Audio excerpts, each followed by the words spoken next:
धनतेरस पर हो जीवन में खुशियों की बरसात, प्रेम, सच्चाई और समृद्धि का हो साथ। धनतेरस की रोशनी में हो नया सवेरा, आपके जीवन में आए खुशियों का बसेरा। आप सभी को हमारी तरफ से धनतेरस की हार्दिक शुभकामनाएं। नमस्कार, स्वागत है आप सभी का श्री न्यूज में और मैं हूं आपके साथ यूवी चौधरी। आज हम बात करने वाले हैं धनतेरस की। आखिर क्यों मनाया जाता है ये पर्व और इसका हिंदू धर्म में क्या महत्व है, तो चलिए शुरू करते हैं। धनतेरस दो शब्दों से मिलकर बना है, पहला धन और दूसरा तेरस, जिसका अर्थ है धन का 13 गुना। भारतीय संस्कृति में सेहत को ही सबसे बड़ा धन माना गया है। ये कहावत आज भी प्रसिद्ध है कि पहला सुख निरोगी काया, दूजा सुख घर में माया। इसलिए दिवाली से पहले धनतेरस को महत्व दिया जाता है। इसके साथ ही इस दिन को राष्ट्रीय आयुर्वेद दिवस के रूप में भी मनाया जाता है। भगवान धनवंतरी के बाद मां लक्ष्मी 2 दिन बाद समुद्र से प्रकट हुई, इसलिए धनतेरस के 2 दिन बाद दिवाली का पर्व मनाया जाता है। भगवान धनवंतरी की पूजा अर्चना करने से आरोग्य सुख की प्राप्ति होती है। हर साल कार्तिक मास के कृष्ण पक्ष की त्रयोदशी तिथि पर धनतेरस का त्योहार मनाया जाता है। आपको बता दें कि सोना, चांदी, झाड़ू और नए बर्तन की खरीदारी करने के लिए धनतेरस का दिन बेहद शुभ माना जाता है। लेकिन क्या आप जानते हैं कि दिवाली से पहले धनतेरस का पर्व क्यों मनाया जाता है और इसे मनाने का क्या कारण है? चलिए आपको विस्तार से बताते हैं कि धनतेरस को मनाने की शुरुआत कब और कैसे हुई। धर्मशास्त्रों के मुताबिक कार्तिक मास के कृष्ण पक्ष की त्रयोदशी तिथि को समुद्र मंथन के दौरान भगवान धनवंतरी अमृत कलश लेकर प्रकट हुए थे। इस वजह से इसे धनतेरस या धन त्रयोदशी तिथि भी कहा जाता है। भगवान धनवंतरी के अलावा धनतेरस के दिन माता लक्ष्मी, धन के देवता कुबेर और मृत्यु के देवता यमराज की भी पूजा की जाती है। इस दिन से ही दिवाली पर्व शुरू हो जाता है। चलिए पहले जानते हैं धनतेरस के पीछे की कहानी। हिंदू धर्म शास्त्रों में वर्णित कथाओं के मुताबिक समुद्र मंथन के दौरान भगवान धनवंतरी हाथों में अमृत कलश लेकर प्रकट हुए थे। जिस तिथि को भगवान धनवंतरी समुद्र से प्रकट हुए वो कार्तिक मास के कृष्ण पक्ष की त्रयोदशी तिथि थी। भगवान धनवंतरी समुद्र से हाथों में कलश लेकर प्रकट हुए थे, इसलिए इस मौके पर बर्तन खरीदने की परंपरा चली आ रही है और भगवान धनवंतरी को श्री हरि विष्णु भगवान का अंश भी माना जाता है। भगवान धनवंतरी ने ही पूरी दुनिया में चिकित्सा विज्ञान का प्रचार प्रसार किया। भगवान धनवंतरी के प्रकट होने के उपलक्ष्य में ही हर साल धनतेरस का त्योहार मनाया जाता है और विधि विधान से भगवान धनवंतरी की पूजा अर्चना की जाती है। आइए हम जानते हैं कि इसका धनतेरस नाम कैसे पड़ा। देवताओं और दानवों द्वारा किए जाने वाले समुद्र मंथन के दौरान देवताओं के वैद्य धनवंतरी अमृत कलश के साथ प्रकट हुए थे। धनतेरस का नाम उन्हीं धनवंतरी के नाम से प्रचलित हुआ। कार्तिक मास कृष्ण पक्ष की त्रयोदशी तिथि धनतेरस के रूप में मनाई जाने लगी। धन यानी धन धान्य और तेरस यानी हिंदू माह की 13वीं तिथि। ये दिवाली से 2 दिन पहले पंच पर्व का शुभारंभ करती है। इस दिन धनवंतरी पूजन, बर्तन, आभूषण आदि का क्रय, यम, दीपदान, कुबेर पूजन इत्यादि कार्य संपन्न किए जाते हैं। मान्यता है कि धन त्रयोदशी के दिन सायकाल पारिवारिक सदस्यों की रक्षा के लिए और मृत्यु व निवारण के लिए घर के बाहर दीपदान करना चाहिए। कहा जाता है कि धनतेरस की शुभ खरीदारी करने पर धन के देवता कुबेर अपने खजाने से शुभ धातुओं के साथ लक्ष्मी आपके घर तक भेजते हैं। इसलिए धनतेरस के दिन लोग कुछ न कुछ आवश्यक खरीदारी करते हैं। आइए हम जानते हैं कि धनतेरस पर क्या खास खरीदना चाहिए। ये ख्याल तो सबके दिमाग में रहता है कि धनतेरस के दिन क्या खास चीज खरीदनी चाहिए। आपको बता दें कि धनतेरस पर सोना, चांदी, नए बर्तन और गहने खरीदना विशेष रूप से शुभ माना जाता है। लोग इस दिन नए बर्तन खरीदकर मां लक्ष्मी को अर्पित करते हैं, जिससे घर में समृद्धि का वास होता है। इसके अलावा धनतेरस के दिन घर में नई चीजें लाने से धन आगमन भी होता है। हम पहले बात करते हैं धनिया खरीदने की। आखिर धनतेरस पर क्यों शुभ माना जाता है धनिया खरीदना?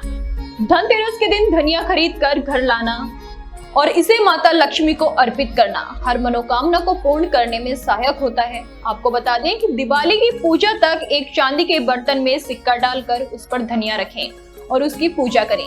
दिवाली के अगले दिन इस धनिया के बीज को गमले में बो दें और बाकी बचे धनिया को लाल कपड़े में बांधकर अपनी तिजोरी में रखें। ये उपाय करने से माता लक्ष्मी की विशेष कृपा प्राप्त होती है और घर में बरकत बनी रहती है। चलिए अब जानते हैं धनतेरस पर नमक खरीदने का महत्व। धार्मिक और पौराणिक मान्यताओं के मुताबिक धनतेरस के दिन नमक का पैकेट खरीदना शुभ माना जाता है। इसी नमक का भोजन में इस्तेमाल करें। आपको बता दें कि धनतेरस के दिन नमक खरीदने से घर से दरिद्रता दूर होती है और घर में सुख समृद्धि आती है और घर से नकारात्मक ऊर्जा दूर होकर घर में सकारात्मक ऊर्जा का संचार होता है। घर में धन की देवी माँ लक्ष्मी का आगमन होता है, वो प्रसन्न होती हैं। आपके घर में रोग कष्ट बीमारियां दूर रहती हैं। लेकिन नमक खरीदते वक्त एक बात का ध्यान जरूर रखें कि ये आप अपने खुद के कमाए पैसे से ही खरीदें, ना कि उधार या कर्ज लेकर। धनतेरस के दिन आप किसी दूसरे व्यक्ति से नमक भी ना मांगे। धनतेरस पर कुबेर यंत्र, महालक्ष्मी यंत्र और सोना चांदी के सिक्के खरीदना क्यों शुभ माना जाता है, चलिए जानते हैं। फिर कहते हैं कि धनतेरस पर भगवान धनवंतरी की कृपा पाने के लिए कुबेर यंत्र और महालक्ष्मी यंत्र खरीदना चाहिए। मान्यता है कि ऐसा करने से जीवन में सुख समृद्धि के साथ वैभव आता है। श्री यंत्र को घर या दुकान की तिजोरी में स्थापित करें। इसके साथ ही धनतेरस पर सोने या चांदी के सिक्के खरीदना शुभ होता है। इसके अलावा चांदी के बर्तन भी खरीदे जाते हैं। धनतेरस के दिन खरीदे जाने वाले गहने, सिक्कों, बर्तनों की भी दिवाली के दिन गणेश लक्ष्मी पूजन के दौरान पूजा करनी चाहिए। कहते हैं कि ऐसा करने से धन की देवी माँ लक्ष्मी प्रसन्न होती हैं। अब जानते हैं धनतेरस पर झाड़ू खरीदने का महत्व। धनतेरस पर झाड़ू खरीदना बेहद शुभ माना जाता है। धार्मिक मान्यताओं के अनुसार झाड़ू को माता लक्ष्मी का स्वरूप माना जाता है। धनतेरस पर झाड़ू खरीदने से घर में सुख समृद्धि और धन में वृद्धि होती है। झाड़ू घर में पसरी दरिद्रता को दूर करती है और सकारात्मक ऊर्जा का संचार करती है। साफ सफाई से धन की देवी लक्ष्मी आकर्षित होकर घर में वास करती हैं। अब तक हमने जाना था कि धनतेरस पर क्या खरीदना चाहिए। अब जानते हैं कि धनतेरस पर क्या नहीं खरीदना चाहिए। पहला, लोहे के बर्तन। धनतेरस के दिन अक्सर लोगों को बर्तन की खरीदारी के दौरान लोहे से निर्मित वस्तुओं को खरीदने से बचना चाहिए। इसके अलावा स्टील या एल्यूमिनियम के बर्तन भी नहीं खरीदने चाहिए। दूसरा, काले रंग की वस्तुएं। धनतेरस के दिन काले रंग की वस्तुएं जैसे बैग, कपड़ा, जूते, काला कंबल भी नहीं खरीदना चाहिए, क्योंकि धनतेरस पर काले रंग की वस्तुएं खरीदना शुभ नहीं माना जाता। तीसरा, कांच की वस्तुएं। ऐसी मान्यता है कि धनतेरस के दिन कांच से बनी वस्तुएं नहीं खरीदना चाहिए। इस दिन कांच के बर्तन या कांच की सजावटी चीजों को भी नहीं खरीदना चाहिए। इसके साथ ही नुकीली चीजें खरीदने से भी इस दिन बचना चाहिए। इस दिन चाकू, कैंची, सुई समेत किसी भी नुकीली वस्तु की खरीदारी ना करें। चौथा, आर्टिफिशियल ज्वेलरी। धनतेरस के दिन सोना और चांदी से निर्मित आभूषण खरीदना शुभ होता है, लेकिन इस दिन आर्टिफिशियल ज्वेलरी की खरीदारी नहीं करना चाहिए। आर्टिफिशियल ज्वेलरी खरीदना बेहद अशुभ माना जाता है। इसके साथ ही प्लास्टिक की वस्तुएं भी नहीं खरीदनी चाहिए। धनतेरस के दिन प्लास्टिक से बनी चीजों को भी खरीदना शुभ नहीं माना जाता। अब तक हमने जाना धनतेरस पर क्या खरीदें और क्या ना खरीदें। आइए अब जानते हैं कि धनतेरस का शुभ मुहूर्त क्या है। धनतेरस की त्रयोदशी तिथि 29 अक्टूबर सुबह 10:31 से शुरू हो जाएगी, जो 30 अक्टूबर दोपहर 1:15 पर खत्म होगी। इस दिन प्रदोष काल शाम 5:38 से रात 8:13 तक रहेगा। धनतेरस के लिए गोधूली काल शाम 6:31 से रात 8:31 तक रहेगा।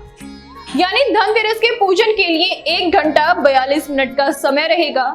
इस बार धनतेरस के दिन त्रिपुष्कर योग बन रहा है, जिसमें खरीदारी करना शुभ माना जाता है। पहला खरीदारी मुहूर्त 29 अक्टूबर सुबह 6:31 से सुबह 10:31 तक रहेगा। वहीं दूसरा शुभ मुहूर्त दोपहर 11:42 से दोपहर 12:27 तक रहेगा। चलिए इसी के साथ मैं लेती हूँ विदा। आप देखते रहिए श्री न्यूज और एक बार फिर से आप सभी को धनतेरस और दिवाली पर्व की हार्दिक शुभकामनाएं।